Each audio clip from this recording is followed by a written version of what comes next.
बहुत समझ नहीं आता, लेकिन मेरे मन में इतनी ही बात आ रही है फिलहाल। आप में से किसी को इससे ज्यादा उसमें कुछ जोड़ना है तो बताइए, मैं भी सुनूं।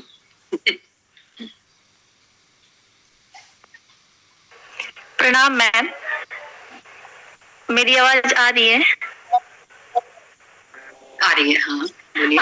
मैं शीतल मिश्रा। मैम, मेरा ये प्रश्न है कि हम लोगों ने जब माई पढ़ा तो हम लोगों ने उसे पूरी स्त्री विमर्श के रूप में ही पढ़ा है, और उस शायद हम लोग उससे रिलेट भी कर पाते हैं कि हमारी माई भी शायद वैसी है जो कि बोलती नहीं है, ना उसका बोलना घर में चलता है। तो आपने कहा कि ये कोई विमर्श नहीं है, लेकिन ये फिर भी एक पुरुष और स्त्री के बीच का अंतर दिखाता है। जैसे कि बाबू का जो अफेयर है उस पर कोई नहीं बोलता है, लेकिन जब माँ को जाना होता है अपने मायके, शायद मुझे यही समझ में आया, तो उसके पुराने प्रसंग को बार बार उठाया जाता है।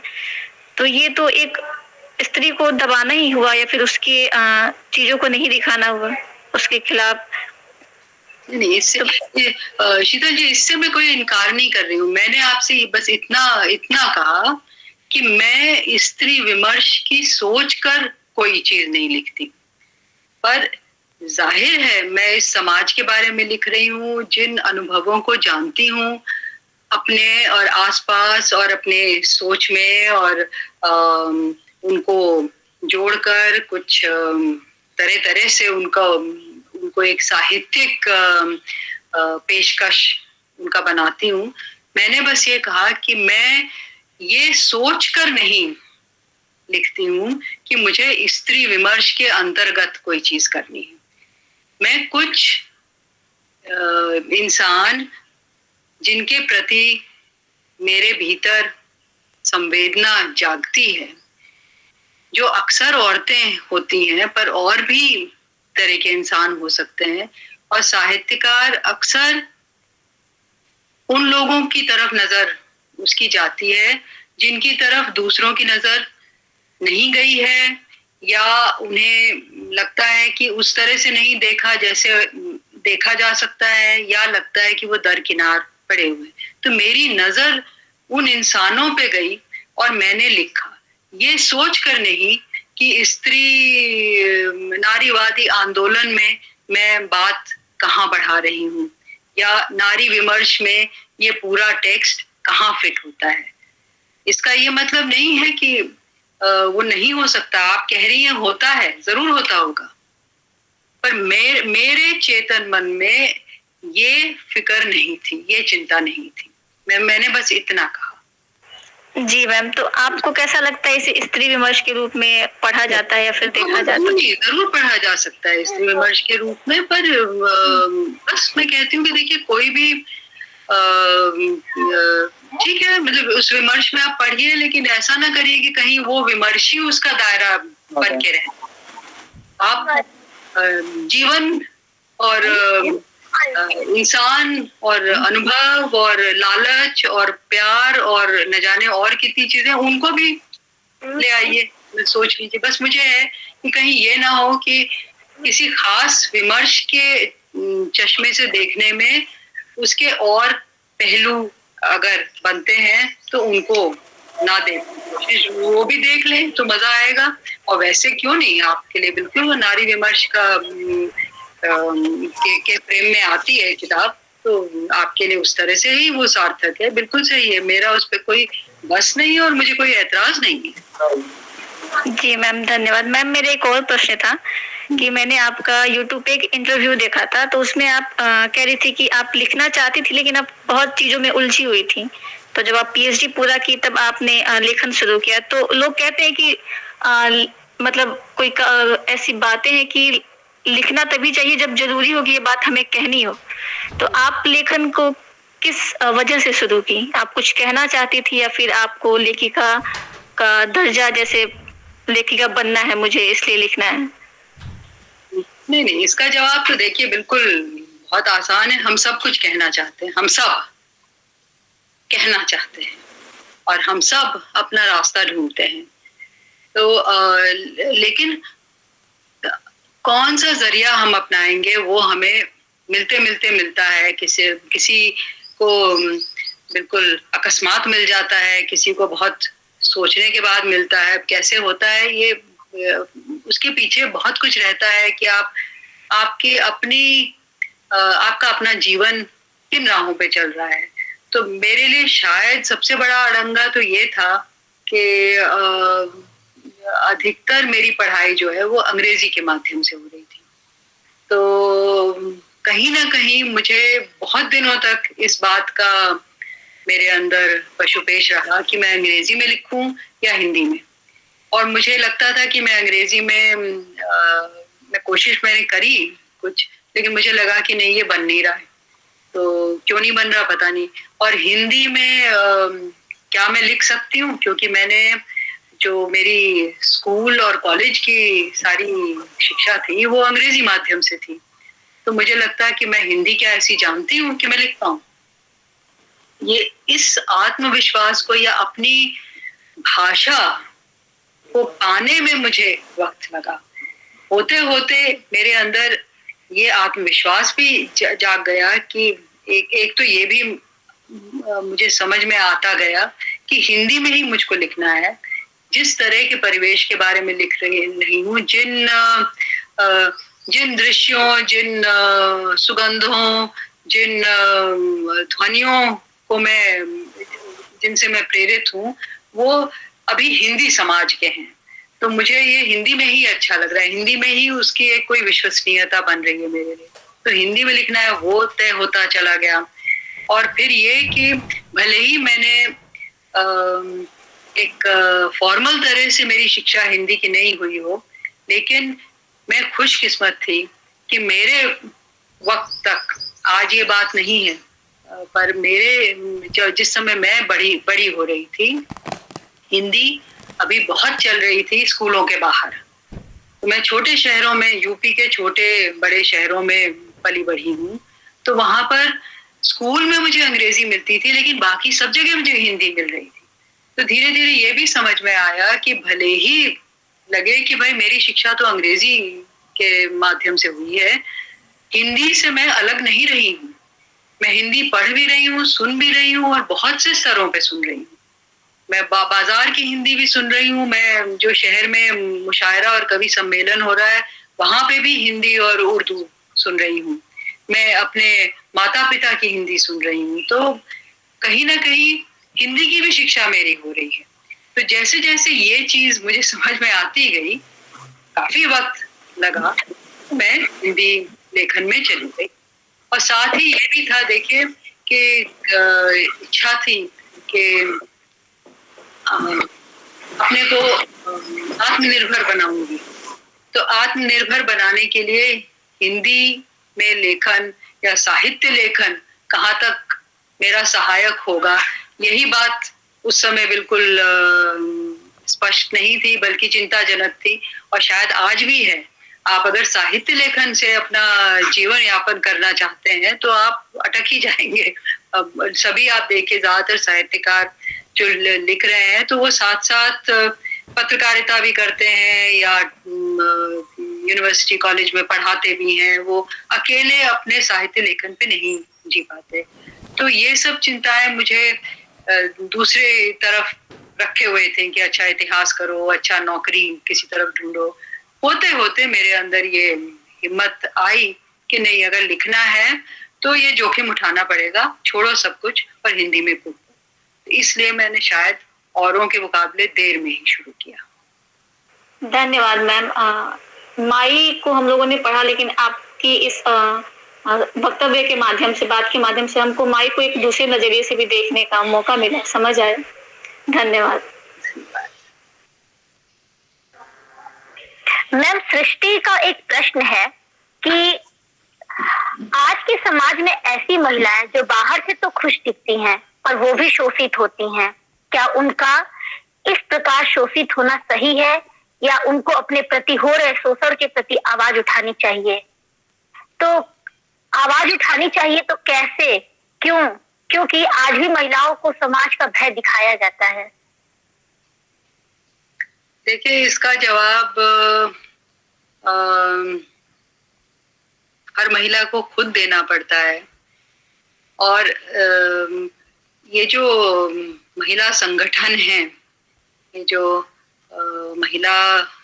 महिलाओं को आगे बढ़ाने की मुहिम है, उसमें ये सब चिंताएं शामिल हैं कि औरतों का शोषण हो रहा है तो उनको हिम्मत कैसे दिलाई जाए। ये तो कहना बहुत आसान है कि भाई आप शोषण बर्दाश्त मत करिए, और आपके साथ कुछ भी गलत हो रहा है तो आप एक लात मारिए और निकल जाइए।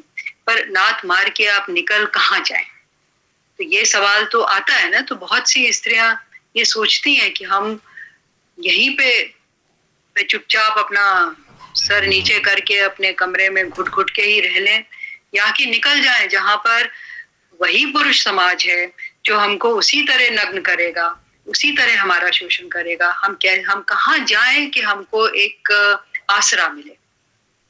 उसी के लिए ये नारी संगठन और नारी संस्थाएं वगैरह बनती हैं, जिनकी अपनी एक अलग राजनीति भी है, उसमें बहुत कुछ गड़बड़ भी है। तो ये सब समस्याएं हैं, लेकिन कोशिश यही होती है कि इस तरह के जो आसरा देने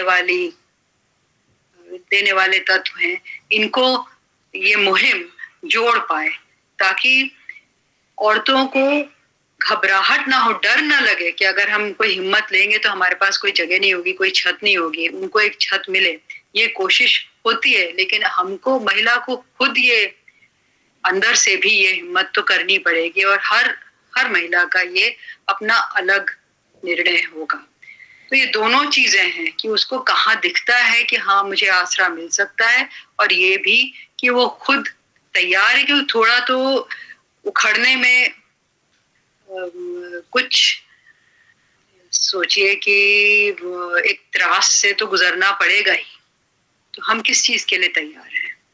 तो इसका जवाब तो वो खुद उसको देना पड़ेगा, और ऐसे और महिलाओं के साथ जुड़ना चाहिए अगर उसको ये रास्ता चाहिए।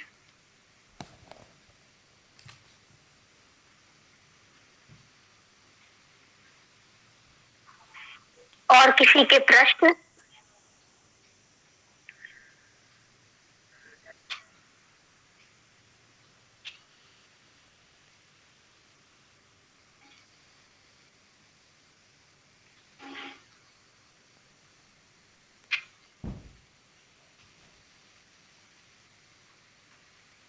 मेरे ख्याल में अब काफी हो गया, शायद प्रश्न नहीं है।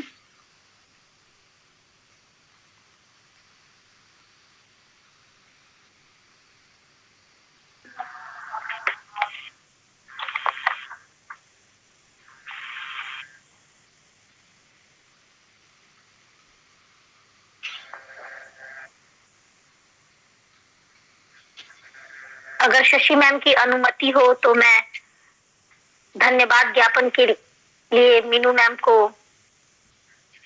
मंच पर आमंत्रित करना चाहूंगी।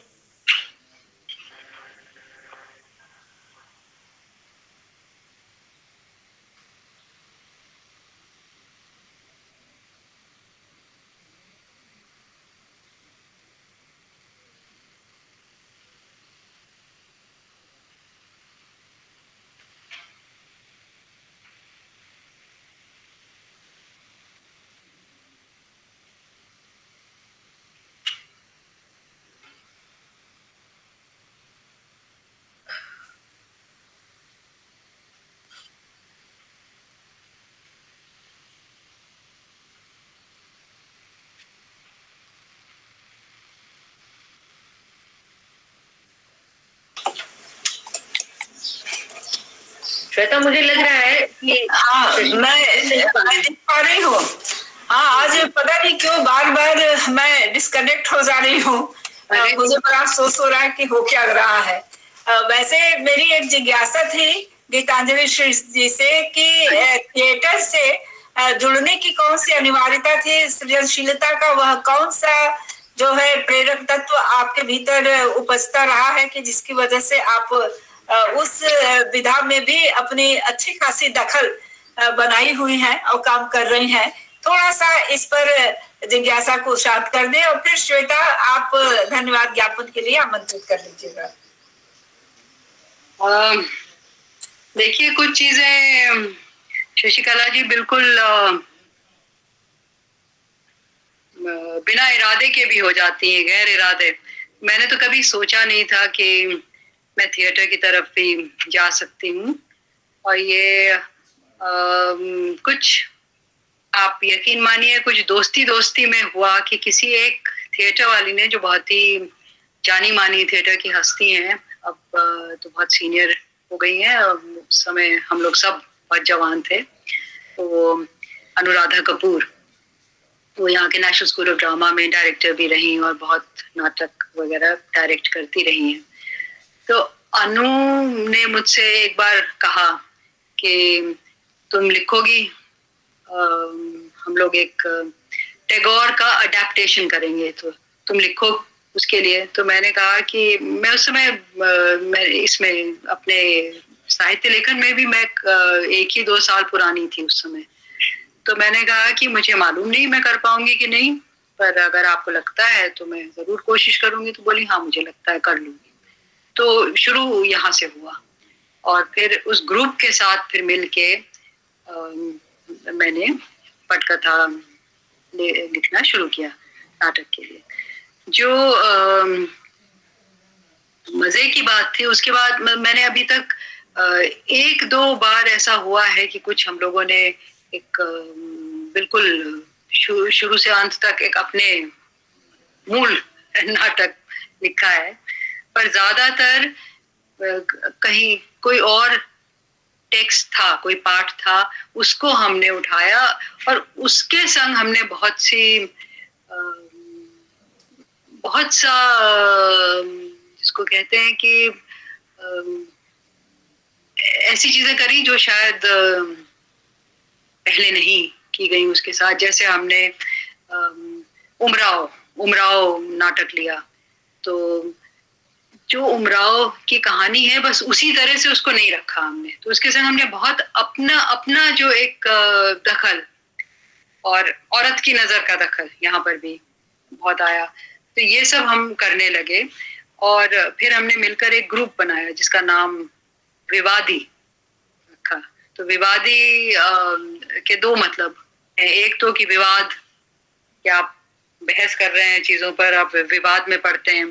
तो एक तो अब आप लोग नारी विमर्श, मैंने कहा ना कि आपको नारी विमर्श अगर बहुत प्रिय है तो इसको भी आप नारी विमर्श में रख सकते हैं, जरूर रखेंगे। तो इसमें था कि भाई हम जो चीजें ऐसी हैं जिसको लेकर हमें विद्रोह करना है और उनको दूसरे नजर से देखना है, तो हम वो करेंगे।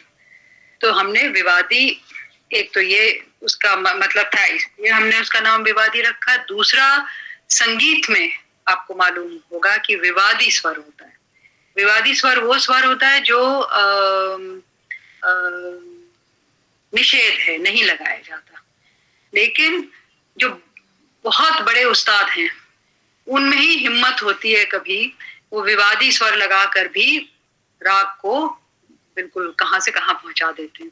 तो ये एक दुस्साहस की बात हुई, लेकिन हमने विवादी इसलिए भी संगीत के उस के मतलब के लिए भी, और कि विवाद हम करना चाहते हैं, जो बातें विवाद योग्य हैं उन पर। तो हमने उसका नाम, ग्रुप का नाम विवादी रखा।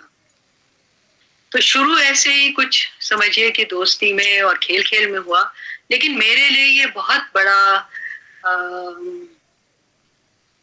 अनुभव बना, जिसने मुझे बहुत सिखाया। और सिखाया किस तरह से कि मैंने देखा कि जो शब्द जो हैं वो किसी भी कलात्मक पेशकश में, शब्द तो सिर्फ एक चीज है और बहुत कुछ होता है। जब आप कोई कलात्मक पेशकश कर रहे हैं तो उसमें बहुत कुछ होता है, उसमें रंग होते हैं, दृश्य होते हैं, ध्वनि होती है, तो कलाओं का समागम होता है। तो मुझे नाटक ने, और नाटक से बेहतर कहाँ ये बात दिखाई पड़ती है, तो नाटक ने मुझको कलाओं के समागम के प्रति बहुत सजग किया, और उसका मजा वो मुझे देने लगा इस कदर कि शायद मेरी कोशिश होती है कि साहित्य में भी मेरे जो मैं साहित्य लिख रही हूँ उसमें भी कलाओं का समागम हो सके तो कितना अच्छा है। कि सिर्फ इसीलिए आपने, अगर आपको याद हो, मैं आज भी जो बोल रही थी उसमें मैं बार बार कह रही थी शब्द सब कुछ नहीं है, शब्द सिर्फ रास्ता, एक जरिया नहीं है, एक वाहक नहीं है कि बस शब्द से विषय पे पहुंच गए। बहुत कुछ और होता है एक कृति में, एक रचनात्मक कृति में। तो ये चीज मैंने नाटक से सीखी कि कहाँ चुप्पियों का महत्व, कि छोड़ दो, कहाँ पे रुक जाओ, कि पूरी बात ना कहो और किस जगह पे उसको काट दो और किस जगह पर उसको मोड़ दो तो कैसा एक अलग असर पैदा होता है। तो इन चीजों के प्रति एक मेरे अंदर शायद मैं सीखती चली जा रही थी कि कैसे भाषा को कैसे बरतते हैं, कहानी को की बढ़त को कैसे तोड़ते हैं, कहाँ कहाँ उसको मोड़ते हैं। तो ये सब मुझको नाटक ने सिखाया। और मैं सिर्फ आपको उमराव का छोटा सा उदाहरण देती हूँ। उमराव जो हम लोगों ने जब तय किया, और हमने तय किया था उमराव हम करेंगे क्योंकि उस समय सांप्रदायिक माहौल बहुत ज्यादा देश में, अब तो खैर देश का हिस्सा ही बन गया है बिल्कुल, लेकिन उस समय अचानक बहुत ज्यादा सांप्रदायिकता छाती, फिर थोड़ी ठीक होती, फिर से सारे में व्याप्त हो जाती। तो उस समय कुछ सांप्रदायिक सा माहौल हो रहा था और हम इस बात से बहुत परेशान थे कि हमारा तो बहुत ही हम जिस संस्कृति को पहचानते हैं वो बहुत ही मिली जुली है और बहुत ही उसमें बहुलतावादी है। तो हम तो उसको सामने, उसी में हम पले बढ़े हैं और उसी को हम सामने लाना चाहते हैं। हम ये जो बिल्कुल एक कोई अलग अदद हिंदू है या मुसलमान है, हम इसे नहीं मानते। हमारा ऐसा मिला जुला हो रहा है जिसमें लड़ाई झगड़े भी हैं, मेल जोल भी है, दोनों चीजें हैं। तो हम इन चीजों को सामने लाना चाहते हैं।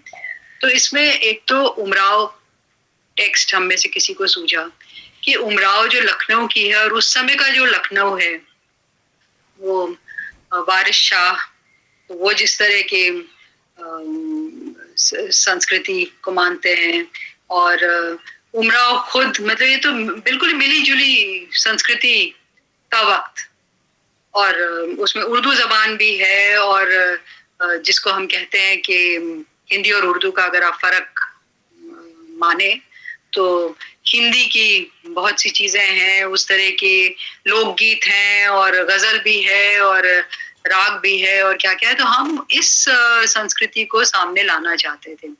लेकिन जब हमने उमराव चुना तो सबसे बड़ी बात तो हो गई कि उमराव कौन है। तो उमराव तो एक तवायफ है और ये तवायफ किसको लुभाती है? ये पुरुषों को लुभाती है। तो अब हम लोग जब इसको मिलके कर रहे हैं, जो हम स्त्रियां हैं और जो हमारे साथ पुरुष हैं वो भी बहुत ही संवेदनशील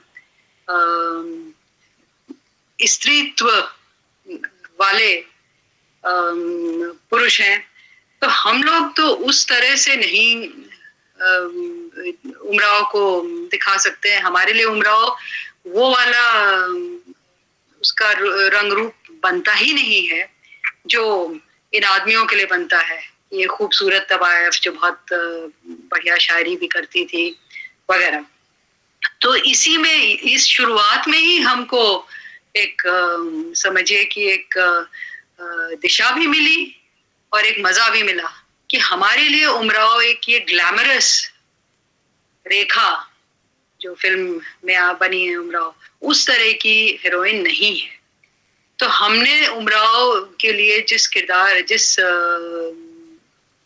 एक्ट्रेस को चुना, आप लोग शायद जानते हो, उत्तरा बावकर बहुत नेशनल स्कूल ऑफ ड्रामा की बहुत जानी मानी एक्ट्रेस है। अब शायद अच्छी, मेरे से खासी बड़ी है, मेरे से खासी नहीं, शायद कुछ बड़ी है।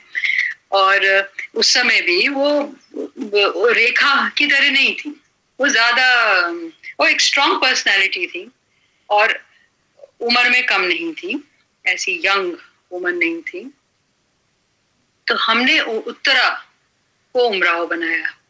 अब जब एक तो ओल्डर उमराव हो गई और दूसरा सब बनाने वाले जो हैं, अब उसको लिखा है उमराव जान अदा को लिखा है हादी मिर्जा रुस्वा ने, ये आदमी।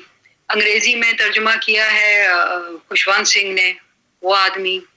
फिल्म बनाई मुजफ्फर अली ने, वो आदमी। अब अगर हम लोग कर रहे हैं और हम स्त्रियां हैं तो हमारी नजर उनसे फर्क कैसे है, क्यों है? तो ये इससे हम लोग जूझने लगे और हमारे लिए उमराव फिर एक इंसान बनी जो स्टेज पे जाती है उन पुरुषों के लिए, लेकिन स्टेज के पीछे उसकी एक साधारण औरत की जिंदगी है। और उसमें कुछ हमने ऐसे, मुझे याद पड़ रहा है, मजेदार से कुछ टुकड़े भी थे। हमने उसमें 2 लेखक किरदार भी बनाए।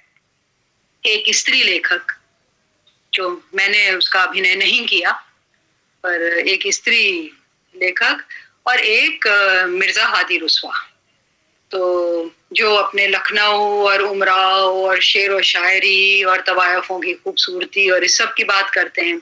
और जो ये आज की स्त्री लेखिका है वो बिल्कुल दूसरी बातें करती है, उसको औरतों से बिल्कुल दूसरी तरह की हमदर्दी है, और उसके लिए उमराव उसी की जैसी एक औरत है, उसी के जैसे उसको भी खुले दुनिया में निकलना पड़ता है और लोगों की, पुरुषों की नजर से जूझना पड़ता है कि कैसे अपने को बचाए, कैसे अपने को ना बचाए, वगैरह वगैरह। तो हमारे लिए वो तो एक जैसे दोस्ती हमारी हुई उमराव से। तो ये दोनों लेखक की आपस में नोक झोंक होती है। तो किसी वक्त मुझे याद है एक सीन था जिसमें ये जो आज की स्त्री लेखिका है वो बता रही है कि उमराव बता रही है, मतलब उसकी तरफ से उमराव जब बोल रही है तो उसकी रची उमराव जब बोल रही है तो उमराव कह रही है कि भाई एक बार कि मैं तो होम्योपैथी भी करती थी, और होम्योपैथी या शायद यूनानी या आयुर्वेदिक में भूल गई कौन सी दवा, कोई एक यहाँ की, एलोपैथी नहीं। तो मैं लोगों को, जब हमारी जो तवायफें दूसरी थी, उनको जब कोई बीमारी होती तो मैं गोलियां देती थी। तो वो बताती है कि एक बार फलानी तवायफ के, और वो अपना इशारा करती है थोड़ा अपने नितंब पर हाथ रखकर, ऐसे थोड़े फूहड़ ढंग से, वो खूबसूरत तवायफ के ढंग से नहीं जो शेर व शायरी कर रही है, उसके अलग अंदाज है, उस तरह से नहीं, यहाँ उसके दाने निकल आए। तो जो एक, क्यों नहीं निकलेंगे भाई, एक ग्लैमरस तवायफ के भी तो ये सब चीजें हो सकती हैं। तो इस पर जो मिर्जा हादी रुस्वा है उनको बहुत खराब लगता है कि लाहौल बिला कुव्वत, क्या बीमारी ली भी तो क्या कि यहाँ दाने निकल आए। कुछ बड़ा रोमांटिक सा कहिए कि पीलिया हो गया और कुछ ऐसी चीजें। तो इस तरह की नोक झोंक दोनों में चलती थी, जिसमें थोड़े हंसी भी थी और थोड़े कटाक्ष भी थे।